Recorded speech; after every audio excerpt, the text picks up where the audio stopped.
माशाअल्लाह जी second time दी grazing जानवर करेंदे वदन ते अज माशाअल्लाह कुछ न्यू एंट्रियां हुई त्राए जानवर अल्हम्दुलिल्लाह अपने को पहुंचा है। दो भेड़ा एक माशाअल्लाह कजला ते अज मैं अपने भिरावां नूं वो भेड़ा भी दिखाना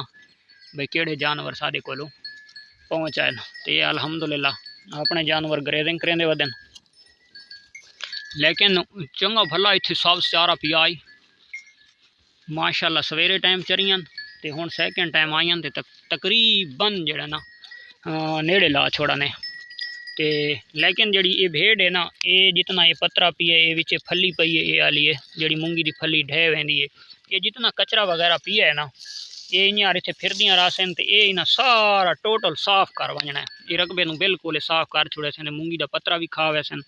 ये जितना कुजा शुजा पिए तले मूंगी दियाँ फलियाँ पईयां ने आलियां त्रुटियाँ भजियाँ ये टोटल इतों चुन चुन के तिन्हें खा वजनियां क्योंकि पहले ज़्यादा घाह है तो ज़्यादा घाह वाले पासे टुर सन ते जिंजी बात तो घाह कम थींदा सी तां ये माशाअल्लाह जड़ा ना तले कम नूं छिकी आसन ते हुण जनाब जेड़े जानवर आए मैं सब तो पहले अपने भिरावां नूं न्यू जानवर दिखवाना। कजला माशाअल्लाह अच्छा बच्चा है उसनूं ग्रेजिंग वास्ते ना गिन के आए क्योंकि उसके कान बहुत ज़्यादा लंबे ते दूसरा जेड़ा ना नाज़िक कोने इन्होंने कोई चरैंदा ही कोनी। आज ये शंटू की कोई तबीयत खराब है एदा पैर पिछला चेक कर ये कंडा लगा वदा है इस लेले दा एक जनाब ये छतरी आई वदी है नवी फेस माशाअल्लाह अच्छा बिल्कुल कक्की आगे पहली इस डिलीवर आगे कौन किया होया ते उस तो बाद जनाब एक भेड़ होर आई वदी है माशाअल्लाह कजली ये भी कक्की है प्योर कक्की है ये चेक करो जी ये कंध उत्ते हल्का जिहा दाग है जख्म दा हुण वदा खुश्क थी है माशाअल्लाह लेंथ हाइट बड़ी अच्छी है भेड़ दी ते ये गालबन 6 दांद है। हाँ ये 6 दांद है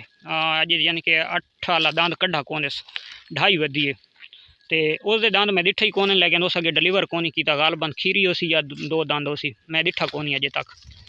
क्योंकि लाले बशीर और आज घिन के आन तो मैं इन दिठा शिठा तरसली मरसली यदि कौन की ते दूसरी छतरी माशाअल्लाह ये है ये गालबन आइया हिके घर दे विचों तो मैनूं लगदा है भाई उसकी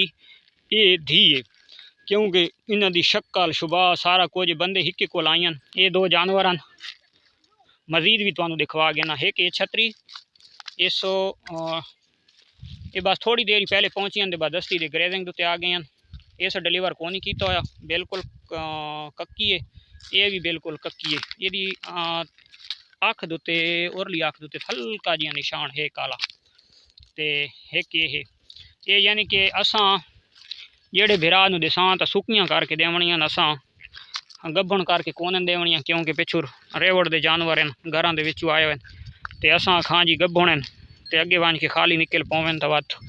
गलत काम बनता है। होर कोई ऐब तुहानूं सामने नज़र को नहीं आया उहदे कंध उत्ते हल्का जिहा जख्म का निशान है तो वह हुण खुश्क थी आवदा है ते नाल जेड़ा कजला बेबी आए तो वही भी इंशाअल्लाह नाल वीडियो लगसी। अच्छा जी माशाअल्लाह आखिरी जानवर कजला कजला बिल्कुल कक्का कोई निशान वगैरह कोनी माशाअल्लाह डबल हड्डी का जानवर बहुत माशाअल्लाह मजबूत और बहुत बड़े फ्रेम दे विच है हाइट लेंथ भी माशाअल्लाह अच्छी है ते फेस वाले पास यहाँ तो बहुत ओवर फेस तो नहीं लेकिन नॉर्मल दे माशाअल्लाह अच्छा फेस है ते उस तो इलावा कन्ना दी लेंथ माशाअल्लाह बहुत प्यारी है उल्टे कंध उत्ते जख्म खुश्क थे होए निशान है जख्म थी होया खुश्क ये ऐब दे विच नहीं आंदा लेकिन दसना साडा फर्ज बनता है क्योंकि असां खूबियां दसाने चीज़ सेल करने वाली ते नाल खामी जड़ी होनी चाहिए तो भी बयान करनी चाहिए सौदे नसीबां दे होंदे ते माशाअल्लाह 5 महीने एज जानवर दी ये वीडियो इतनी स्लो करके चलो सारे भिरावां दा शौक पूरा थी वने जानवर रज के देख गए काफ़ी दोस्त व्हाट्सएप ते वीडियो मंगदे तो उस तो बेहतर है कि थाई राज के देख गए झालर माशाअल्लाह तले लेले दी बड़ी प्यारी है बड़ी खूबसूरत झालर बनादा पी है फेस दे विच गुंजाइश माशाअल्लाह काफ़ी है 2-2 इंच 3-3 इंच तक उता लगा वैंदा इसदा फेस। तो माशाल्लाह इसदा फेस बन सी। खास कर जेडे दोस्त हैवी वेट वजन करने वास्ते जानवर नूं तैयार करेंदे तो उन्हां वास्ते तो माशाल्लाह बहुत कीमती चीज़ है, क्योंकि बहुत बड़े फ्रेम का जानवर है। तो लाजमी गल है बहुत बड़ा वजन करने वाला जानवर है। पूछल दी माशाल्लाह बहुत लंबी लेंथ है और बहुत ही खूबसूरत। एदी कीमत है 70,000 रुपया।